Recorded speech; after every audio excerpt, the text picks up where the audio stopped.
Thank you very much. It was extremely interesting. My name is Andreas Løland. I'm International Secretary of the Christian Democratic Party here in Norway. We have a couple of projects where we work with democratic forces. And the one most relevant here is a project we have in Belarus. So of course this is extremely interesting for me.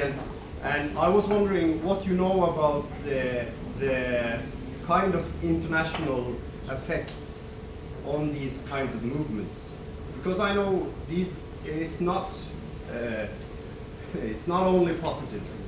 So I would be interested to know your experiences as to what the large party aid institutions can do. Okay, we can start with you, Mr. Popovic. Correct me if I'm. You want to start with Mr. Ackerman? well, Popovic, correct me if I'm wrong, but you have been involved in democracy building in Belarus. What's your experience? Well, I mean, we've been working with the people from 46 different countries now, and what we've learned is that, first of all, you need to be very cautious about the idea of the third-party help. And we learned this in Serbia the hard way, because for years we were having this love and hate relationship with the West. So there are things which work when it comes to the foreign assistance. There are things which doesn't work. I will mention some which worked in my country and I think may work in a place like Belarus.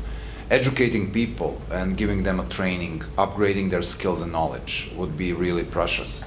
Helping independent media as the way of spread the word and balance the state control, whether these are the new media or traditional media like local radio stations were during the time of Milošević regime in Serbia. I will mention things which don't work.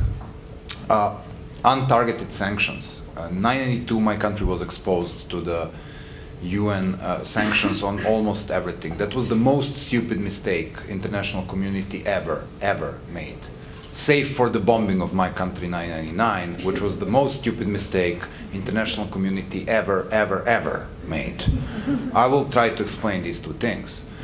First of all, when you look at the foreign pressure, you look at the sanctions, there are things which are called smart sanctions. You want to hit Assad hard, you ban the oil exports, and that works because the crude oil of Syria is bad quality, so they can't really export it in China. You decrease the national budget up to 28%, and then without this national budget you can't pay the military. That makes sense. Banning a trade or banning a petrol embargo to Serbia made my parents, who were prominent journalists, being petrol smugglers, as the majority of the middle class. So what you do with putting the harsh sanctions over the country, which we call diffused sanctions or untargeted sanctions, however, shotgun sanctions, you're actually hitting the population. Everything which is hitting the population will be used as the oppressor, as an excuse or / tool to oppress the population even more. Last but not of least important, foreign military intervention. Erika I'm always using her quotes because she's my favorite academic on this issue, and she told you that nonviolent struggles would be effective 52% of the cases, whether the violent struggles would be 26. You add a foreign military intervention, that makes this 35, if I'm not wrong. Yes, still very much unlikely and less than the violent intervention. There is a reason why foreign military intervention and foreign pressure doesn't work, and the reason is very simple. It's in the very nature of pillars of the support. And if you push the system from the outside, whether we are throwing stones or Molotovs to the police, or you're bombing the country, the system rallies around the center. This is a natural reaction to the people. We can disagree about, and we will, about 55 different things here in this room. We have the people who are on the left, people who are on the right, people who are for climate changes, against climate changes. But if there is a bear in front of this door, we'll find a way to cooperate till we get rid of bear. So when you look at George Bush's highest ratings ever, they were that or the night of the 9/11. If you look at the Milošević's highest rating ever, they were during the NATO bombing. So think about helping these groups without overt help, and think about how you can empower them with knowledge, struggle, communication tools and media. This is really helpful. but please sustain of everything which hits the population, and please sustain about any kind of idea that military intervention will help in a place like Syria. Erika It was very Chnove, long answer. Yeah. would you like to fill in, and what would Yes. be your advice to the Belarusian opposition? I don't know if I have direct advice for the opposition in Belarus, but I can tell you a little bit about what we know about third-party support. So, in our book, what we looked at is the effects that direct material support from a state to a nonviolent campaign had on the outcome of success. We found that actually direct material support didn't have any impact on the success of the campaigns. That could mean because in some cases it had a positive effect, in other cases it had a negative effect, and so there was no general pattern, right? Or it could mean that they had no effect anywhere. Now, what we didn't study is the level of international support to these kinds of organizations before the campaign started, right? So during planning stages or sort of laying certain groundwork. There's a book out called Defeating Authoritarian Regimes in Post-Communist States. It's by a pair of political scientists named Val Bunce and Sharon Wolchik, and was published last year. And they find that electoral assistance, particularly, that supports democratic-minded NGOs and different authoritarian regimes, has actually allowed them to get a skill set with regard to election monitoring, detecting fraud, reporting fraud, soliciting other external allies, and so forth, that has actually helped these opposition movements sort of gain more power and contest elections in a more effective way. So if elections are sort of the path to change for a lot of these campaigns, then laying sort of some groundwork around how to properly execute an election might be useful in the long term. We've done a follow-up study to evaluate whether contact with INGOs can actually help nonviolent campaigns succeed. And I don't have any kind of final evidence to report on this, except insofar as having contact with INGOs does seem to advantage nonviolent campaigns slightly. And the reason is because they are getting knowledge and skills. And knowledge and skills are what are helping these campaigns overcome the kind of constraints that they face, much more than money, for example. The final thing I want to mention is a resource. It's called the Diplomat's Handbook for Democracy Development and Support. It was assembled by the Community of Democracies and sort of, I think, pioneered by Mark Palmer, who was a US ambassador, is that right? And so what it does is it goes through a series of different case studies, one of which may be Belarus, and talks about the variety of tools that are available to the diplomatic corps that are totally legal in international legal frameworks on sovereignty, but can be used to effectively assist those that are seeking democratic goals in other countries. So I'd highly recommend checking out the Diplomat's Handbook. Mr. Ackerman, you'd like to fill in on any advice to the democratic opposition in Belarus? I met with a very, very bright and intriguing woman who just was forced to leave Belarus and is living in London. But before I get into that and what we talked about, let me step back by saying that there was a second book that's just been done that is part of that series, the Diplomat's Handbook, by a man named Denny Blair. Dennis Blair was the Supreme Commander of the Pacific Fleet in the United States. Then it was President Obama's first Director of National Intelligence, and then retired. And he did a book, with our encouragement, like with the Diplomat's Handbook, to basically talk about what would happen if there was enhanced interaction between professional military, and talk about military standards, ethical standards within the military that were independent of what a political authority would require of them in terms of suppression of a population. The idea being that more discussion between militaries directly would reduce the likelihood that these militaries could be used for those purposes. All great ideas. I wanted to spend a second, though, talking about my conversation yesterday with this woman from Belarus, because what I said to her, I say to other people. So you learn today from Erica and certainly from Srdja that skills are really quite critical. Conditions are less critical. And I think we might spend a second here talking about what does skills mean. Well, skills start with, you can't have a skill unless you have a capability. So what kinds of capabilities do people who drive a movement need to have to increase the likelihood of their being successful? And when I did my doctoral dissertation 36 years ago, I had 70 variables, and I did a book 18 years later, and I got down to 12, and now I'm down to 3 that I want to share with you another 18 years later. But here they are. The first thing a movement needs to do if it's going to increase the likelihood of success is to be able to unify around goals and leaders. To basically say, here are the things that we think are important, the vision of, as Srdja mentions often, the vision of the society that we think we need to get to. And those goals are generally focused goals. They're minimalist, but they're critical because many of the people you're asking to unite also have reasons to be in opposition with one another. But the point of going through this process is to say, let's unite around the things we can unite around, and then when we disagree later, let's disagree with them in a democratic context.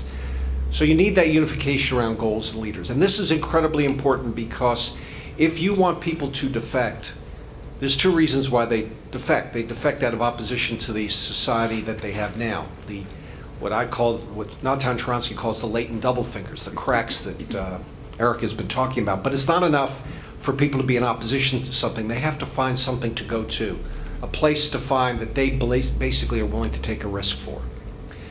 The second factor that's critical, that's all over Erica's work, is to be able to, in your movement, maximize civilian participation. And one of the things you heard from Erica is that you need to have a variety of tactics that involve different elements of a population. The 2 baskets that Erica uses is concentration and dispersion. Another way to look at this is talk about tactics of commission and tactics of omission. A tactic of commission is what you do that the authoritarian wants you to stop doing, so that would be a protest. Or a tactic of omission is stopping doing what the authoritarian wants you to continue to do, which is, for example, consumer boycotts. One of the points I should have made, and I just want to emphasize, is that civilian resistance movements are not just protests. If you look at Solidarity, it was a strike. If you look what happened in South Africa, it was consumer boycotts. And the American South, it was bus boycotts and protests. So, unity of goals and leadership, maximize participation. And then the last part, I think, is the most critical in terms of how we work with dissidents around the world, and that is the capacity to plan for defections. It's not enough to unify, it's not enough to maximize participation, but you have to have a plan where you identify people who are at these levels of power and basically assess their levels of loyalty and have a plan for them to defect. Because just participation, the full glow of activity, if you will, is not enough to create a defection. There has to be a link in your mind, strategically, between the acts of participation and the act of defection. And these elements are critical if you are going to succeed. One of the things that I hear all the time is that, well, we tried this and it didn't work. In other words, they say, we tried this tactic and it didn't work. Well, a tactic, for example, a protest or a strike or a boycott in a particular context may or may not work. But when it's linked to its ultimate purpose, which is to create defections, then you think of it differently. And this gets back to the question we just had, is that what's the most important thing I believe you can help people do is to understand that when they conceive of their movement, they have to make this link between unifying around goals, creating participation, and planning for defection. And let me just say one last thing that's heartfelt. These ideas save lives, or the fuzziness around these ideas can cost lives. And let's look at Syria in a real-time example. In March of 2011, what you saw in Syria were a group of people who saw what happened in Tunisia and saw what happened in Egypt, and they saw that as street protests, and they thought all we have to do is basically replicate this tactic, and in a very short period of time we'd be successful. And indeed, for about 6 months, the Assad regime was very shaken by what happened, because nothing, as Srdja mentioned, nothing like this had happened before. But there was no theoretical basis for what the Syrian opposition was doing. So they were successful enough to lead to the defection of the Sunni military that formed up the Free Syrian Army. And that happened towards the end of September and October of 2011. But the Free Syrian Army said, well, thank you for your help, but nonviolence, remember that ethical distinction versus strategic, it doesn't work, so we're going to take this in another direction. Up to that point, there was 2,500 to 3,000 deaths, and there was still the prospect of not just having the Sunni part of the military defect, but also the Alawite part of the military to defect. Had that occurred, and had it been allowed to unfold over time, not years but months, the trajectory of the conflict would have been very different. So the Syrian civil resistance came to us and said, well, how do we basically argue that this is the wrong direction to go? And what we basically said to the Sunni nonviolent resistance, they said, unless you can articulate why you're more likely to succeed than the Free Syrian Army is, they're going to basically take this movement over. And because they had just conflated in their own minds a very limited tactic, which is protest at a certain time and place, they didn't have a larger strategy. As a matter of fact, when you say to them early on, I said, do you have a thought about what's going to happen 6 months from now? And they said, my God, this isn't going to last for 6 months. It was only 18 days in Tahrir Square. Why shouldn't this be over in a very short period of time? Well, the answer is what it kept going. And so they didn't have that theory. They were marginalized. And what we now have is 70,000 plus deaths in the mayhem. And more importantly, the prospect of the Alawite military defecting is now zero. Now they're in a battle of extinction. It's a tragedy of basically misunderstood ideas at its fundamental. And that's why I believe our work is so critical, and why the combination of somebody like Srdja, who's a veteran, and someone like who has a context and then extrapolates from that, and then all the work that's data-driven that Erica does, the combination of those two, I think are very important to expose to people who are considering opposition, because it gives them comfort that maybe what they're doing has a better chance of success. Thank you so much for a very insightful comment. I have noticed 5 people wanting to come on the speakers list in a roughly 20 minutes, so that means that you have to be very brief, and also the panel I must ask to be brief in their answers. So I will also have to close the speakers list. I will do my very best to make sure that everybody who have come forward to the floor will get the chance. First is the gentleman there, and afterwards we have the young lady, but we take the first question here. Thank you very much. Thank you. My name is Bjørn Rutheim. I'm retired ambassador from Norwegian Foreign Service. I wonder if I'm right if I say that the most striking, maybe the most striking non-violent resistance or non-violent revolution in history would be the fall of the Berlin Wall. Of course, nobody had predicted that, I think, at least very few people. In the summer of 99, I think nobody could have said that this would happen a few months later in that fall. And I wondered, have you people analyzed, have you studied this situation? What really happened and how could it happen? That was my first. I think we limit to one question due to time restraints. So I'll ask the panel about what. And it did not occur overnight. It was very protracted, and in some countries it was decades long. Organization underground, resistance. The Polish example comes to mind as one of these great examples of a very protracted kind of strategic civil resistance campaign that starts with the Gdańsk shipyard strike and then endures for a long time. So my sense is that in the Polish example, particularly, what you had was a group that started out with what one of our colleagues likes to call self-limited demands and self-limiting goals, which is we're going to do strikes and we're going to ask for the right to organize free trade unions in a country ruled by a communist regime, which can't be too, they'll have to say yes, right? And so they were able to build power in a context in which it made sense. And then within just a year, they were able to attract millions and millions of members to their organization, which then began to develop parallel underground institutions, an independent media, a publication.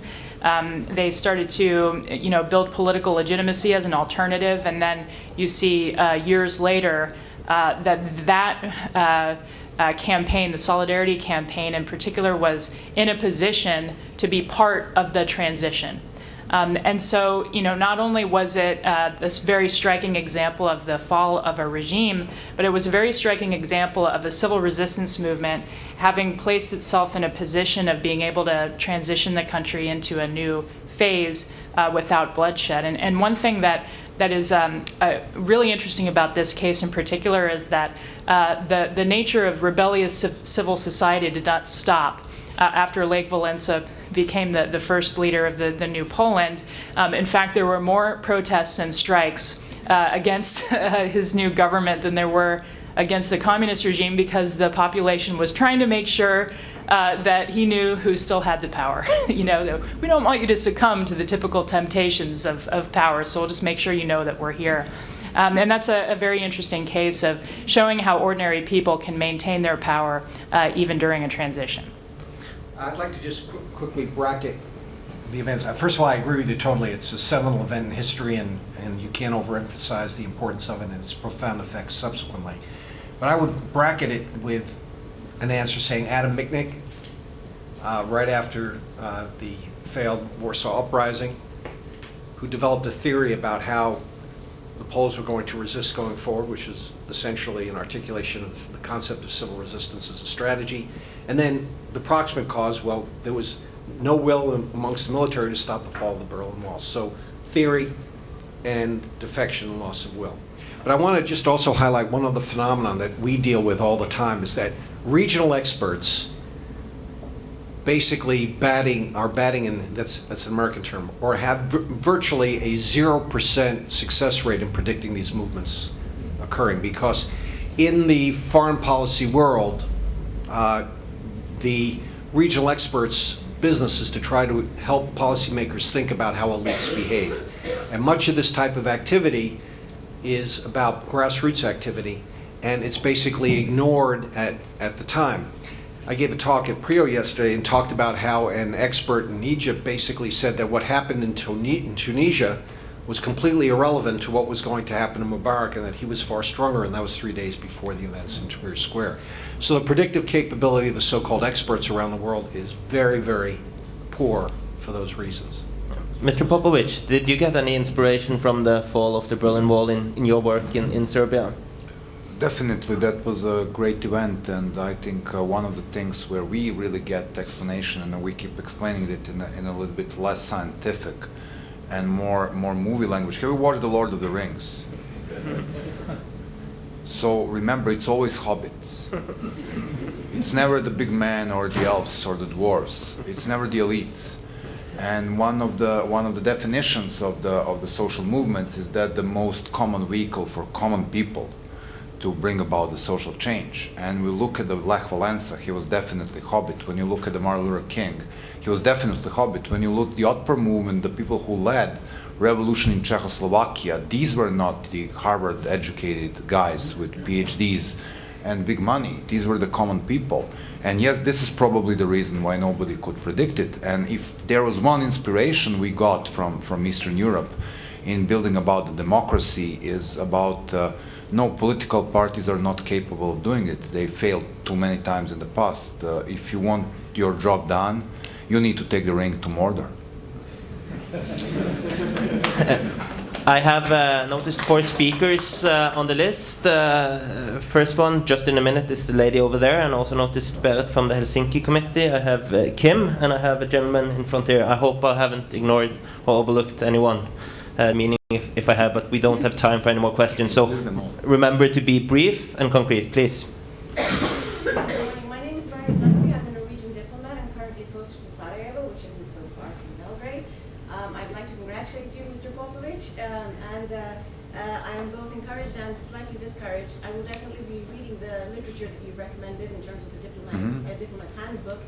Norway is a close partner of the Western Balkans, and one of our priority areas is currently civil society and the areas that you mentioned. However, a number of donors are now taking stock because we've been assisting the region for 20 years, and what we see at present, for example, in my country of posting, Bosnia and Herzegovina, is very little social change. And we have supported the type of sectors that you've recommended: education, independent media.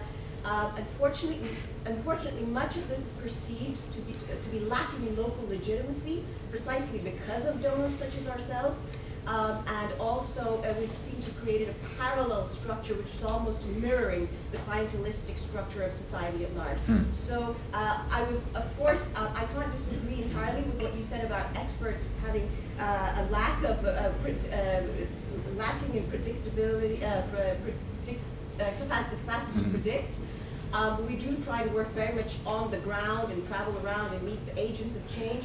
But my question is, given these restrictions, should we just drop the business, or should we just be reading all these recommendations, and can we really contribute to social change with this kind of donor funding? So the question is to Mr. Popovic, from the Norwegian diplomat, how can they contribute in the Balkans? Well, I mean, I would divide Balkans, and I would say if there are people who are diplomats in Serbia, and they would follow the pretty successful transition there, and I would underline what Erika says. I think the reason why Serbian transition is successful comparing to some others is because of the major participation in the people as opposed to the participation of the elite. Unfortunately, what was before forming the Bosnia as we know it was a civil war. So I mean, it's a tough situation, but I wouldn't advise you to give up. I think you should continue, and I think international community should definitely take their stand and continue these transitions. What I'm seeing, we really, I mean, we were discussing this yesterday on Freedom Forum as well. We can really flatter ourselves that we learned a bit about the nonviolent revolutions. What we don't understand is how painful and complicated is building the democratic institutions. And I get really pissed off listening to American media, and specifically who are very fast to say, "Oh, Egypt is a failed story." And then I can be really evil and ask an American, how long take you guys, the chambers of democracy, between your independence and your first constitution? And the answer is 17 years, if I'm not wrong. So I mean, it really takes a long to bring about this change. That's but specifically it's complicated because the first part is sexy. You are opposing the bad guys and everybody wants to participate.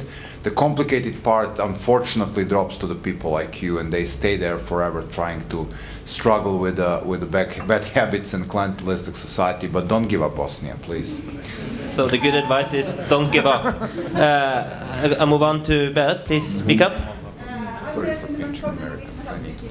And we have projects in the Balkans and all the former Soviet republics, including Belarus, Russia, Ukraine, Azerbaijan, and of course there have been peaceful throwers in some of these countries, and they have been partially successful.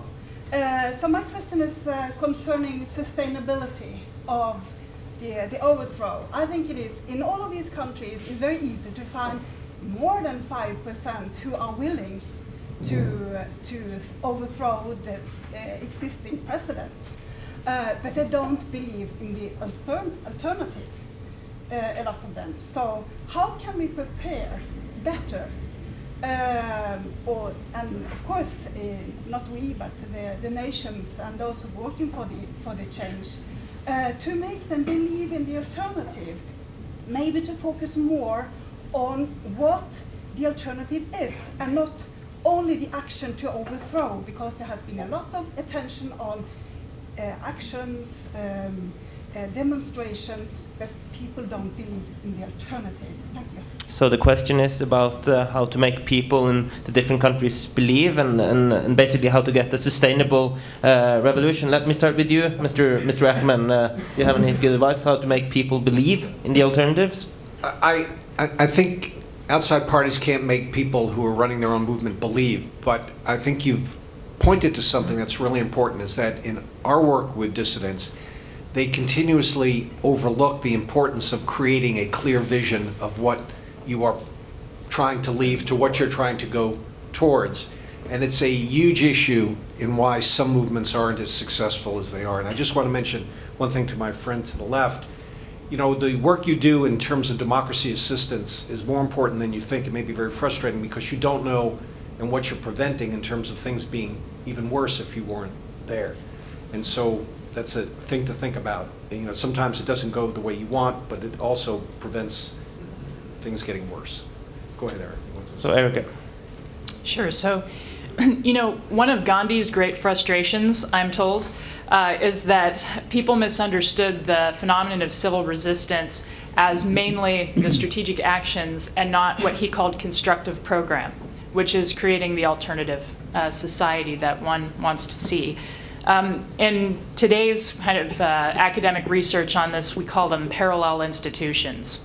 And so you can see, I think, in comparing some of the different outcomes, that campaigns that do kind of lead to more sustainable outcomes, as you call them, often invested a great deal of, especially time, in developing parallel institutions. They don't grow overnight, but that's how the sort of alternative power structure is built, is that they have their own, kind of vision of the future. They develop that, they distribute tasks, they might actually start providing some of these public goods to the civilian population. For instance, alternative education, alternative media to whatever the sort of mainstream or state media is. And so, like I said, these things don't grow overnight. And in fact, the sort of conventional wisdom today by comparative politics scholars is that true consolidation of a more democratic regime is 15 to 20 years. It takes quite a long time, and that's starting from day one of the new order. So in fact, my guess is that, if you have a campaign like Solidarity that was actually developing parallel institutions 10 years prior to the transition, then the transition may be much smoother. Next speaker is Kim. Remember to be brief and concrete and speak up. Hi, my name is Kim Kantaja. You mentioned two things. One is don't look at the conditions. The other thing is that it seems like we have an outside perspective. What can we do to change things?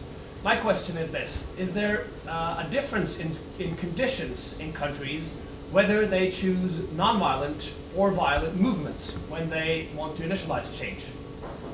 So the question is if about the conditions for whether or not they choose non-violent or violent conflict. I'll start with you, Erica. Yeah, so I encourage you to check out the May 2013 issue of the Journal of Peace Research. It'll be out any day. It has a couple articles on this question. My own research on this matter has found that there are very few conditions that predetermine the choice of method. But we do see a couple of general patterns that are not universal. And a couple of the most interesting are, first, higher rates of female literacy are more likely to result in a nonviolent campaign. I think this is because in places where women have more political, social, and economic stake and leverage, they're more likely to take some risks in changing the system. The second interesting set of conditions is related to the length of time that a leader has been in power. The longer they're in power, the more vulnerable they are. And that's because the cracks in those pillars of support become more evident to people over time, probably. And then the third thing is that in the post-Cold War environment, elections can often serve as a focusing point for people to engage in what would otherwise be very high-risk collective action. And so, in some sense, this is not, again, kind of a precondition for mobilization or a successful uprising. But what we found is that in these contexts of elections, people are often able to communicate things to each other and engage in certain actions that would otherwise be prescribed, and that can really backfire on the regime. To follow up Kim's question, Mr. Popovic, let me ask you, are there any conditions that you would rather recommend violent resistance than non-violent resistance, or would your answer always be non-violent? I'm a preacher of nonviolent struggle, and I don't think the violence work. I will point this from the point of what Peter said about Syria. And let's assume you are in the position to pick your way to deal with the stuff. And the answer is really clear. What would you pick dealing with Assad? What would South Africans pick dealing with South African apartheid government, which was holding one of the most powerful militaries in the region, probably the most powerful military in Africa at the point? The reason picking a violent struggle is stupid. This is just stupid. This is like, you have this Mike Tyson guy in front of you, and would you pick a boxing ring as your battlefield with Mike Tyson? No, the guy will eat your ears. After that, he will probably eat you. And rather than that, you would probably, I'm inspired with Mr. Gasparov, who chairs the Oslo Freedom Forum. If you try to challenge Mike Tyson on a chessboard, or if you try to challenge Assad by a mass popular non-cooperation and boycott, you would probably find that his wallet is far more tinier than his military capability. So this is about picking the right methods, and this is about the thing which comes to the nonviolent struggle straight from Sun Tzu. And this is the principle which says, pick the battles you can win. Don't pick the battles you can't win. Put your strong points against your opponent's weak points. And this is 3,000-year-old rule coming from a Chinese court, from the advisor, who was the advisor of the Chinese emperor, and he was advising him on war. So I mean, if you take this as a position of the warfare, and you just pick the battles you can win, you would never start by a violent struggle, challenging the regime which is 10 times bigger than you. This is just stupid. This is just boxing with Tyson. Last question from the audience. Is the gentleman in front here. Remember to be brief and speak up. Thank you. My name is Slobodan Milošević. I come from the Norwegian People's League. You spoke about the different phases of the struggle. You have your build-up phase, you have your revolution, and then you have your post-revolution. I would just like if you could comment on what characterized those movements and managed to successfully transfer those different phases, go to one and then be successful in the next. Because what we most often see is, not most often, but like this change of the name of this meeting. You went from how to create a revolution to how to create a dictator, which is much easier in many ways. And especially this, how do you manage to then build the next phase? Because if you maximize your coalition, how will you then also ensure that this coalition, or at least some coalition for democracy, still continues when you now have all the formal positions of power, but you have those same power structures? And I'm especially interested in this because I just returned from 2 years in South Sudan, where they're now trying to do the entire building of state. That's a very, very strange place to be. But you have all of these ideas coming in from different places. And it doesn't seem to me that there are any sort of consensus or any thought of what's the role of the grassroots movements after you've taken power. An excellent last question. So this question is about how to create successful phases. So each of the panelists will get the chance to round up and also answer the question. So I can start with you, Erica, please. Well, I can say that this is a question that has not gotten a lot of academic research or attention in terms of how we manage this process. But I will say that we're all still experimenting with democracy. That there's no country, I think, in the world that's done. And so everybody has to start somewhere. So as I mentioned, it's often generations before these things come together. And trial and error, as long as people are willing to work through that, might be the way to go and to sort of have an open mind to. I want to just wrap up as well with the sort of skills conditions dichotomy, which a lot of people are alluding to in some way or another. And for me, as I mentioned, I don't find any evidence to support the claim that conditions sort of predetermine either the form of struggle or the outcome of struggle. But they definitely influence the way that people kind of organize particular tactics and have to sort of meet the opponent, and the opponent meets them as well. And so one thing that I just want to emphasize is that what our data are not saying is that nonviolent resistance always works. We're looking at probabilities, and what we're saying is that relative to armed struggle, for those that want to try to pursue some kind of major change in their country, that nonviolent resistance historically has outperformed armed struggle as a method. And when you think about the sort of skills that Peter talked about, if they're able to plan for defections, if they're able to kind of deal with their unity issues, develop a vision, develop a plan, and then they're able to maximize participation, if they meet all those basic criteria, what I would call those are necessary but insufficient conditions. If they're able to meet those criteria, I give them a 50-50 chance. Right? But that's much better than the alternative method of struggle, in which they're seriously disadvantaged on all counts for almost the entire duration of the struggle. And whether they succeed or fail, we're much less likely to see those countries emerging as stable democracies. So I think that's the important point to take away, is that nothing is assured here, but that the odds are in their favor. Thank you. Mr. Ackerman. I want to talk about skills and conditions for just a moment too, just to make the point that you start with a set of conditions, you use the tactics you're going to use, they then create a new set of conditions. So it's the sequencing of activities change conditions. So the point we try to make to people is that conditions are not fixed. You can influence the conditions, and they morph over time into if you're doing well, into a set of conditions that move from not in your favor to in your favor.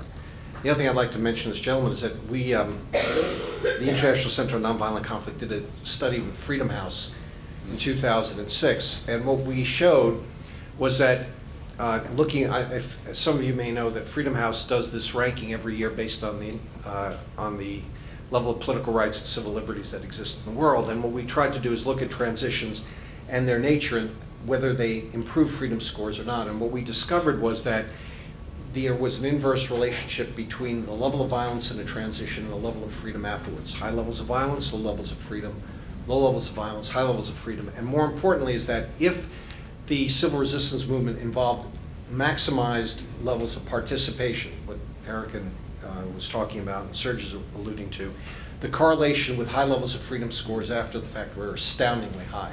But remember again, we're talking about correlations, not cause. But the data is strong enough that you should take, I think, a great deal of comfort in the fact that you're putting yourself in a probability set that you're more likely to have a better result with the civil resistance movement than with a violent insurrection. Any last comments, Mr. Popovic? As you said, rather than trying to generalize, I'm in no means expert in South Sudan, but as in the case of Kosovo, you're having a violent secession, and violent secessions are less likely to succeed and end up in democracy than the non-violent struggle. That's the fact. But I can tell you what we've done well in Serbia, or what mistakes should be avoided. First of all, you need to stick to your vision rather than falling in love with new elites. And many nonviolent movements failed because they were looking at the new leadership rather than the values. And the reason why I'm always arguing that the Serbian nonviolent revolution was successful, that it was basically built around the three very clear goals. The set of freedoms, free speech, free democracy, freedom of assembly, the set of the peace policy towards neighbors, and also on the last but not of least importance, we were managing this in a very early in a set of EU. And then we were the tiny minority starting this, and there was a political elite which was tiny minority which was supporting it, and we mobilized people around these goals. The day one Milošević fell, we stepped out with something called Bulldozer Campaign, and that was putting the bulldozer, the Serbian revolution symbol, on 2,000 billboards around the country, pointing to the new government, that we are watching the new government. And they were shocked. They were in office for like 2 weeks, and they were considering our movement their biggest ally. The message was Serbia had about 4,500 registered bulldozer and about 6 million potential drivers. So please beware. And this was about standing for these values. And guess what? 13 years afterward, 5 different governments changed. And what they're standing for are the same values the revolution was standing for. So know what you're standing very early in the process. And then, of course, what Peter and Erica said, it's very important to prepare this transitional authority and don't even try to think that somebody else is going to do the job. One of the big mistakes of Egypt, which I will not elaborate there, that these people just made a big party, went home and left it to the military to do the transition, which is very unlikely player to do the transition. So stick to your vision of tomorrow, and as my colleagues say, stick to it 10 to 15 years. And maybe you will start winning. Maybe we will wake up in that country, but this is going to be 15 years after the revolution. I'll close in 20 seconds. I have 2 final remarks. First one I take in Norwegian. Neste møte hos Civita, det 29. mai, der nytt Minerva normal. My final comment, thank you so very, very much for a very, very interesting morning. I'm very privileged and honored that you could make this Civita breakfast meeting. And thank you very much for coming, and thank you all for coming today.